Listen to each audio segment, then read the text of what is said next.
Yeah, where are we right now? 33 Wooster Street, New York City. And what is this place? This place is our office. And who is we? The company, the Wooster Group. And what is the Wooster Group? It's an ensemble theater. And what do you do? Oh, I had to get to the hard ones so fast. What do I do?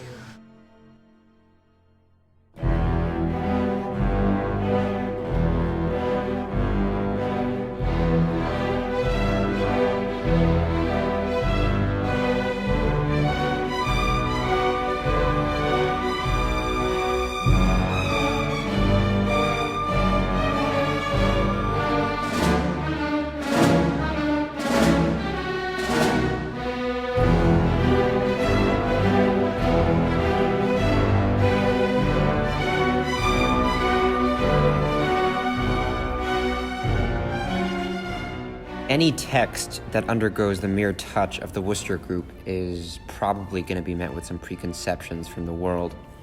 But any artist whose work deals with provocation probably already anticipates public scrutiny more than their less offensive contemporaries. See, when their work becomes shrouded in controversy, when their work becomes super divisive to the public, it also just happens to be the crux of the Wooster Group's charm. Indeed, very few theater companies have been more confusing, more outrageous in their artistic output than the Wooster Group. Even when critics draw comparisons in the realm of other big-name companies that also shaped modern theater, Wooster's style remains unique. It grabs your attention, subverts the text you love, and reinvents theater's old tricks. It never fears to put you into uncomfortable, angered, or even disturbed positions. That's the crux of its philosophy. And that's what put Wooster in a league beyond replication, because Wooster goes further than what you can imagine, all while deconstructing what you're watching all before your eyes. Let's go back. The Wooster Group was founded all the way back in 1975. It was established by 7 founding members: Elizabeth LeCompte, Willem Dafoe, Spalding Gray, Libby Howes, Ron Vaughter, Kate Vaughn, and Peyton Smith. It was created within this Fluxus art movement. Now, Fluxus had a pretty complicated and dense original statement as part of its sort of manifesto, I guess. It says, with no leadership, no identifiable guidelines, no real collective strategy, no homogeneity in terms of practices, Fluxus cannot be held through traditional critical tools. Fluxus is an indicator of this confusion. Fluxus, therefore, is nearly always a discourse on the failure of discourse. See, that's pretty confusing, and I guess I can only pretend to know what that meant. So I guess what they meant was that by that time, staleness was pervading artists' work all around the world. They relied too heavily on the tricks and a craft of days gone by. When studying certain art forms, students were referring to the theater as though it had a destiny. They'd say, this is how it'd been done in the past, so this must be how it's done today. There was a reliance in theater on text and on formal techniques that abided by traditions, which those who initiated this art form thought to be stale. Wooster needed to subvert, it needed to push boundaries, reinvent, and all while rejecting completely any sort of artistic categorization. The more deeply I tried to dive into the philosophy of the Wooster Group, I realized that it'd be impossible to separate its theatrical work from its current artistic director, Elizabeth LeCompte.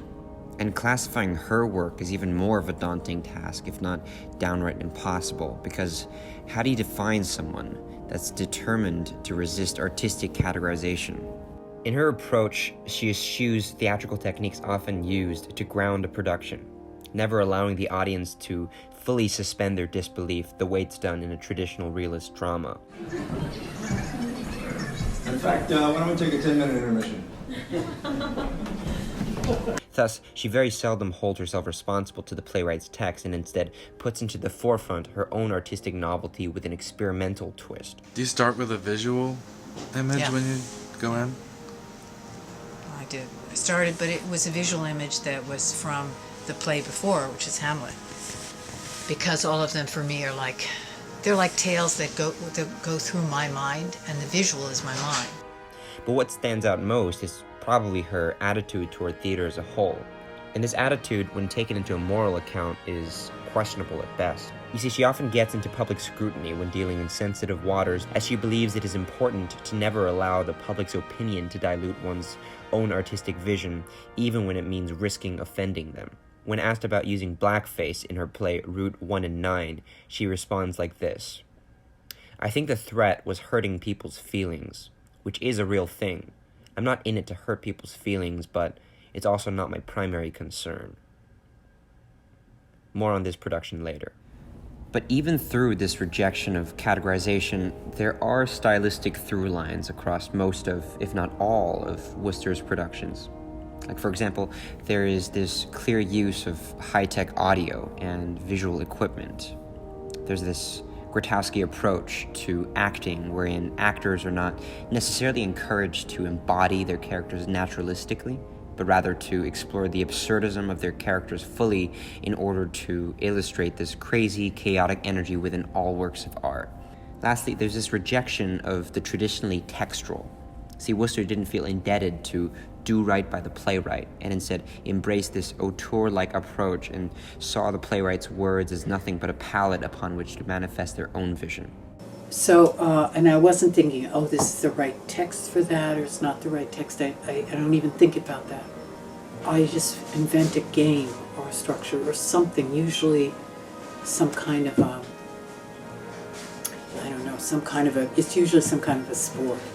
A series of actions that they have to do that have nothing to do with the text, usually. Now, this echoes itself just as clearly in three most notable Wooster productions. The first on the list is called Brace Up. Brace Up was developed in 1990 and it toured all over Europe for the next 3 years. Now, the production was the Wooster Group reinvention of Chekhov's The Three Sisters, and it was performed in London with Willem Dafoe. But you see, the thing is, it's as far removed from Chekhov as you could get. In what we now know is this particularly Wooster way of stripping the artifice of a play to its very bare bones. It's got this very minimalistic set. It's got an empty stage, cables, monitors, microphones, and a television chat show host. Instead of how Chekhov wrote it, instead of this naturalistic production with three sisters complaining about their lives, this production has these actors right next to a live feed on a monitor of themselves. It really pioneered the use of media in theater, through just placing a screen next to a human being and seeing what happens. It's a crazy idea. Imagine what Chekhov would say.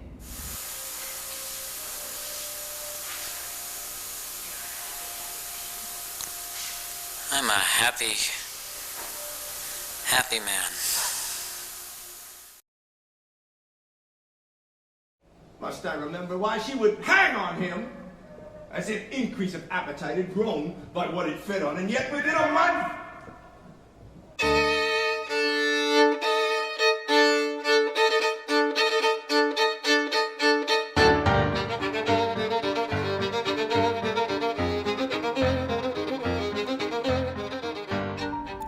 You think you've seen all the Hamlets, but never have you seen one so subversive. Again, through Lecomte's direction, the production injected a filmed version of Richard Burton's Hamlet in the backdrop of the stage. It's sort of projected onto this black and white canvas of evaporating forms and faintly heard voices.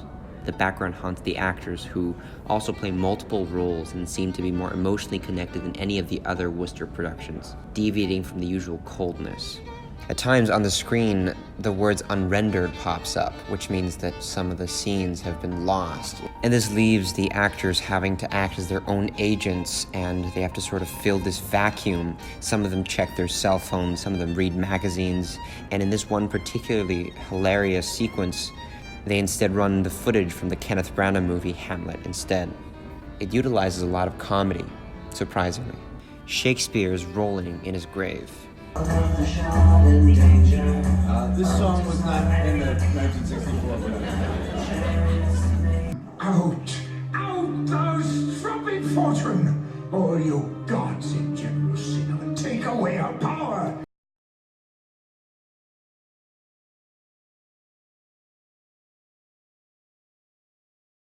One, the use of music. 2, theme and variations, which I'll explain later. which I'll And explain 3, later. the use of the condensed And line 3, or word. the use of the condensed Let's begin line by or considering word. the use of music in the play. Let's begin by In our first considering lesson, the you use remember, of music in the we play. mentioned what music does In for our us. first lesson, And we said it helps us to express our feelings. In 1980, the company faced their biggest public scandal ever for producing what was considered indecent, greatly provocative, and a racist piece of work. With Route 1 and 9, it was a subversion of our town with phone calls, pornographic video, and Pigmeat Markham comedy routines performed by white actors in blackface. The use of that trope instigated a scandal and led several agencies to withdraw funding from the New York State Council on the Arts in the early 80s, which the council judged to be harsh and caricatured portrayals of a racial minority. But in response, Lacombe said that the council had misunderstood her work, which juxtaposed a melodramatic version of Thornton Wilder's meta-play Our Town screening on video monitors with live actors in blackface, performing this old vaudeville routine. New York Times says it contemplates the distinction between high art and low art and the value of white people and black people in our society. The actors on the TV screen, for instance, seem much more intimate than the live actors in blackface, a paradox suggesting that the machinery is as much a cover-up for the truth as the makeup.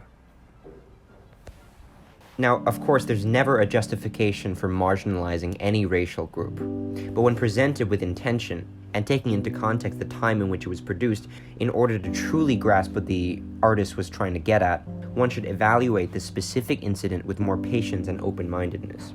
The immediate question, of course, is she trying to provoke us, or does she actually have something deeper to say? And I don't think, frankly, we'll ever get to an answer with that question.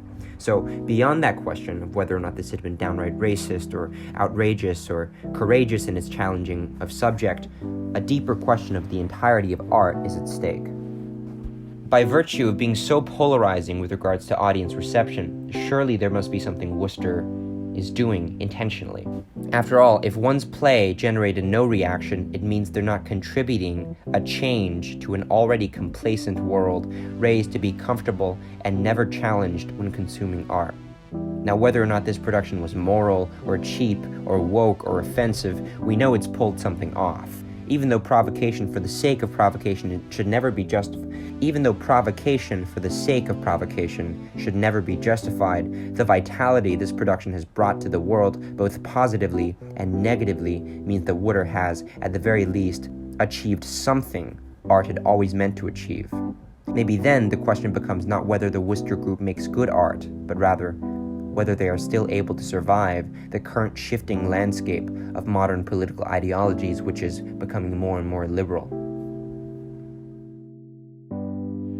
To me, at least, the finest theater makers are those who raise questions too difficult to answer. Questions not just about the boundaries of art, but how, in breaching these very boundaries, we paradoxically broaden the capabilities of theater. Whether it be through something which makes us laugh or cry or very, very angry, it shouldn't be affirming our already very concrete beliefs. With a form almost unmatched in its diversity and specificity, and I posit to some degree, daring, Lacombe's avant-garde approach in directing makes the Wooster Group one of the greatest examples of a modern-day auteur-driven company. Perhaps what Lacombe wants is not for her work to be viewed through a sharper, analytical lens, nor to be felt completely, but both at the same time. To her, as soon as you start categorizing her art, it immediately becomes reductionist. Art needs to be self-evident, which is why she's run into trouble after refusing to be apologetic. Wooster's Productions allows its audience to see the same story, but just within the ever-changing perspective of modern theater. There are some who justifiably find disdain in the Wooster Group's work, and that's totally okay. But it's only through embracing what makes one uncomfortable that they can truly see a deeper stratum of truth, not just within art, but all of us too.